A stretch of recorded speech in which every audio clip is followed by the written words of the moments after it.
দলবিরোধী কাজের অভিযোগে সাসপেন্ড করা হলো পূর্ব বর্ধমানের বৈকুণ্ঠপুর এক পঞ্চায়েতের উপপ্রধান সহ 6 জনকে। 3 বছরের জন্য সাসপেন্ড করা হয়েছে উপপ্রধান জয়দেব বন্দ্যোপাধ্যায়, তার সঙ্গী লবকুমার দাস, সব্যসাচী চৌধুরী, তুষার সামন্ত, অম্বিকা দাস এবং ঝরু আলমকে।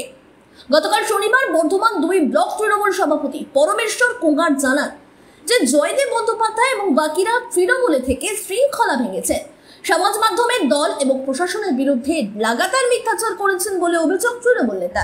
আর শুধু তাই নয়, ব্লক সভাপতি জয়দেব এবং বাকি 5 জনের বিরুদ্ধে দুর্নীতির অভিযোগ তুলেছেন সবাই।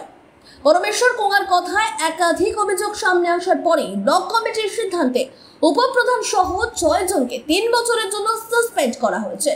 ইতিমধ্যে বিষয়টি দলের জেলা সভাপতি রবীন্দ্রনাথ চট্টোপাধ্যায়কে জানানো হয়েছে বলে জানিয়েছেন বর্ধমান 2 ব্লক তৃণমূল সভাপতি। যদিও দুর্নীতি ইস্যুতে পাল্টা শীর্ষ নেতৃত্বকে কার্যত চ্যালেঞ্জ ছুড়ে দিয়েছেন জয়দেব।